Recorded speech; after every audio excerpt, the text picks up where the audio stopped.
নমস্কার বন্ধুরা, আজকে আমি চলে এসেছি হলিউড সিনেমার একটা গল্প নিয়ে, রিভিউ নিয়ে, ফ্যাক্ট নিয়ে। তো আজকে আমি বলবো অ্যাডভেঞ্চার সিনেমার একটি গল্প ও তার ব্যাপারে কিছু আলোচনা। তো আজকে আমি বলতে এসেছি দ্য জঙ্গল বুক নিয়ে। সিনেমাটি মুক্তি পেয়েছিল 2016 সালে, আর সিনেমাটি আমেরিকার তৈরি। এটি হচ্ছে আমেরিকান ফ্যান্টাসি অ্যাডভেঞ্চার ফিল্ম, যে সিনেমাটি পরিচালনা করেছিলেন জন ফেভারিও, সঙ্গীত দিয়েছিলেন জন ডেভনি, আর প্রোডাকশন কোম্পানি হচ্ছে ওয়াল্ট ডিজনি পিকচার্স ও ফেয়ারভিউ এন্টারটেনমেন্ট। এই সিনেমাটির বাজেট ছিল ইউএস ডলারের মধ্যে 177 মিলিয়ন, আর ওয়ার্ল্ড ওয়াইড কালেকশন ছিল ইউএস ডলারের মধ্যে 966.6 মিলিয়ন। তো সিনেমাটি দুর্দান্ত হিট হয়েছিল। এই সিনেমাটার মধ্যে কিছু দুর্দান্ত ব্যাপার আছে যেগুলি জানলে আপনাদের হয়তো খুবই ইন্টারেস্টিং লাগবে। অ্যাকচুয়ালি এই সিনেমাটি জঙ্গলের উপরে ভিত্তি করে তৈরি হয়েছে, আর এই সিনেমাতে একটা ছোট্ট বাচ্চার ভূমিকা আছে। সে বাচ্চা কিভাবে জঙ্গলে সবার সঙ্গে মিলেমিশে চলে বাঁচতে পারে, চলতে পারে, আর এগিয়ে থাকতে থাকে তার পছন্দের মতো জীবনের দিকে। এটি একটি হলিউড সিনেমা। তো হলিউড সিনেমার ভিএফএক্স, ওর যে তোমার ভিডিও কোয়ালিটি, এগুলোর ব্যাপারে কি বলবো, হয়তো আপনারা অনেকে জানেন। তো সিনেমার সব কিছুই ছিল দুর্দান্ত। তো সিনেমাটার বাজেটে ছিল 177 মিলিয়ন। সিনেমার যে মুখ্য চরিত্রে অভিনয় করেছিলেন তার নাম হচ্ছে নীল শেট্টি, যার ক্যারেক্টার ছিল মুগলি। তারপরে বলবো ইউরিস ইলিবা, যার ক্যারেক্টার ছিল শের খান। তারপরে বলবো স্কারলেট জোহানসন, তার ক্যারেক্টার ছিল একটা সাপের, তার নাম হচ্ছে কা। আরও ছিল অনেকে। তো চলুন বন্ধুরা, দেরি না করে এবার গল্পটি শোনা যাক। এই সিনেমার শুরুতে আমরা দেখতে পাই একটা বিশাল বড় জঙ্গল, আর ওই জঙ্গলে থাকে একটি ছোট্ট ছেলে নেকড়ে হয়ে, নেকড়েদের সন্তান হয়ে।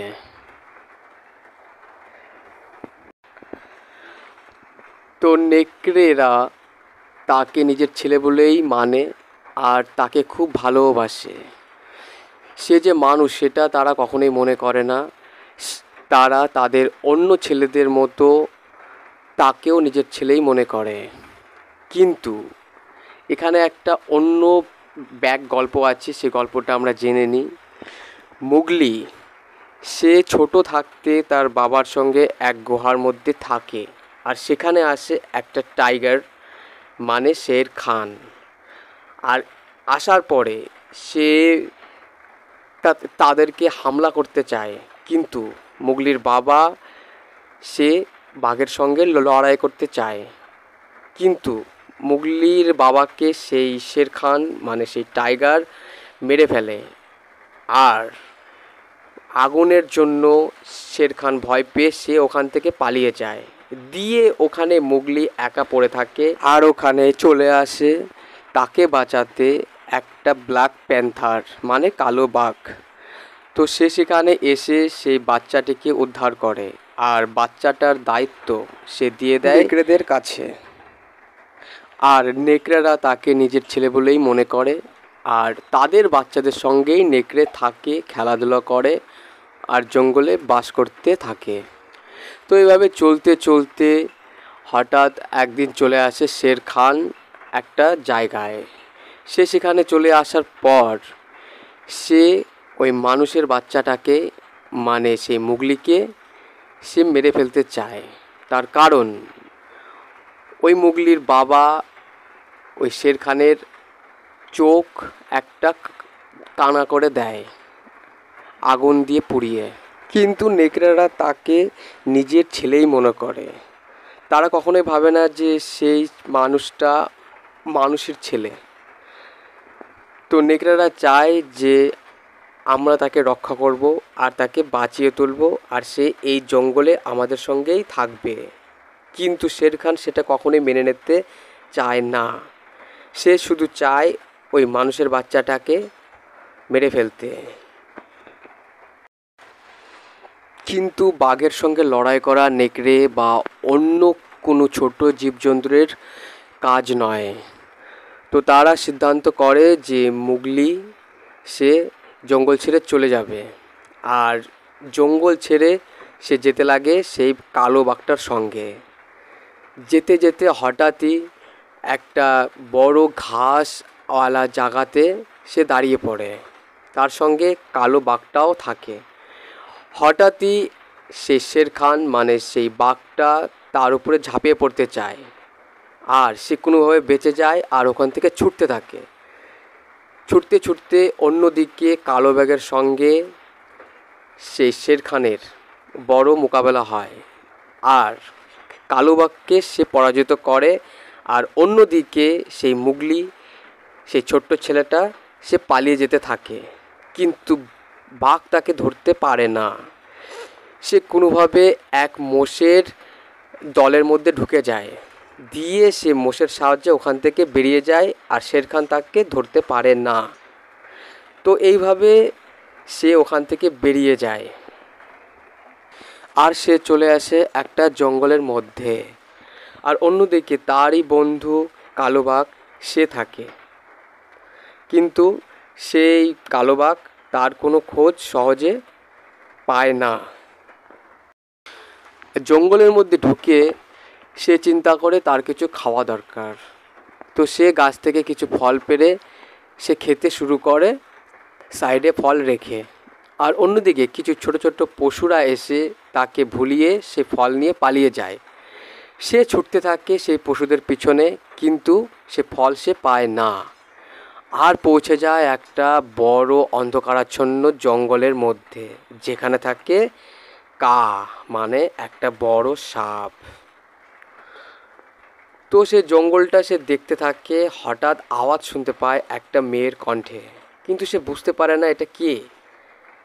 দিয়ে যখন সে বুঝতে পারে যে এটি একটি সাপ, ততক্ষণে তার গায়ে সাপটা জড়িয়ে পড়ে। আর সাপটি বলে যে তুমি আমার কাছে থাকো, আমি তোমাকে যত্নে রাখবো। আর এই কথার কারণ হচ্ছে সে সাপটি সেই মোগলিকে খেতে চায়। কিন্তু যখনই সাপটা খেতে আসে, তখনই চলে আসে ওখানে তার একটা বন্ধু ভাল্লুক। সে তাকে সাপটির কাছ থেকে উদ্ধার করে আর তাকে বাঁচিয়ে তোলে। তো মোগলির সঙ্গে সে ভাল্লুকের একটা দুর্দান্ত বন্ধুত্বের সম্পর্ক গড়ে ওঠে। আর ভাল্লুক চেয়েছিল যে একে আমি বন্ধু বানিয়ে একে দিয়ে আমি মধু পাড়িয়ে রাখবো, যেটা আমার অন্য সময় কাজে লাগবে। তো ভাল্লুক তাকে দিয়ে সে মধু পাড়িয়ে সে স্টক করতে থাকে। আর কিছুদিন পরে তার বন্ধু কালো বাঘ সে খোঁজ পেয়ে যায় যে সে ভাল্লুকের কাছে আছে, আর ভাল্লুক সে কালো বাঘকেও চেনে। তো কালো বাঘ সেখানে হাজির হয়, তাকে বোঝায় যে তুমি এই জঙ্গল থেকে এবার বেরিয়ে যাও, আর তুমি তোমার মানুষদের মধ্যে চলে যাও, যাতে শের খান তোমাকে ছুঁতে না পারে। কিন্তু ভাল্লুক এতে প্রথমে একটু নারাজ জানালেও পরে সে এটা মেনে নেয়। অন্যদিকে সেই নেকড়ের দলের মধ্যে মোগলির বাবাকে মানে নেকড়ে বাঘকে হত্যা করে শের খান। তো মোগলি এই ব্যাপারটা জানতো না। তো হঠাৎ সে জেনে যায় তার বাবার কথা, আর সে তাদের মানুষদের কাছে না গিয়ে সে পৌঁছে যায় সেইখানে যেখানে সে থাকতো নেকড়েদের সঙ্গে। সেখানে পৌঁছে যায়, আর সে মনে করে যে সে বাঘের সঙ্গে মানে শের খানের সঙ্গে লড়াই করবে। আর ওখানে একটা অন্যরকম ব্যাপার আছে। শের খান মানে বাঘ সে আগুনকে বড় ভয় পায়, তার কারণ সে আগুনের জন্য তার একটা চোখ নষ্ট হয়ে যায়, আর সে বড় আতঙ্কিত হয়। তো ছোট্ট বাচ্চাটি মানে মোগলি সে তার সঙ্গে লড়াই করতে চায় আগুনের মাধ্যমে। তো মোগলি শের খানের সঙ্গে লড়াই করতে থাকে, আর মোগলির সঙ্গে জঙ্গলের অনেক পশুরাও সাপোর্টে থাকে। তো মোগলি শের খানকে হারিয়ে শের খানকে মেরে ফেলে, আর মোগলি সে জঙ্গলে থেকে যায় সেসব পশুদের সঙ্গে। তো বন্ধুরা, এই ছিল এই সংক্ষিপ্ত গল্প। যাই হোক, সিনেমাটি আপনারা হয়তো অনেকে দেখেননি, যদি দেখে থাকেন হয়তো বুঝতে পারবেন আমার গল্পটি। আর যদি সিনেমাটি না দেখে থাকেন, আমি বলবো সিনেমাটি অবশ্যই দেখবেন। আপনাদের সিনেমাটি খুবই ভালো লাগবে হয়তো, বিশেষ করে বাচ্চাদের সিনেমাটি খুবই সুন্দর লাগবে। সিনেমাটি হচ্ছে আমেরিকান অ্যাডভেঞ্চার সিনেমা। তো সিনেমাটার মধ্যে আমরা জঙ্গলের কিছু দৃশ্য দেখব, আর দেখব একটা বাচ্চা ছেলে কী করে সে সবার সঙ্গে জঙ্গলে সে থাকতে পারে। তো সিনেমার মধ্যে অনেক জীবজন্তুরও আছে, আর জীবজন্তুগুলোর তোর ভিএফএক্স খুবই সুন্দর, দেখে মনে হবে না যে এটা মানে ডুপ্লিকেট। তার কারণ হলিউড সিনেমার যেই কাজগুলো হয় সবগুলোই দুর্দান্ত হয়, আপনারা হয়তো অনেকে জানেন। তো সিনেমাটার বাজেট ছিল $177 মিলিয়ন,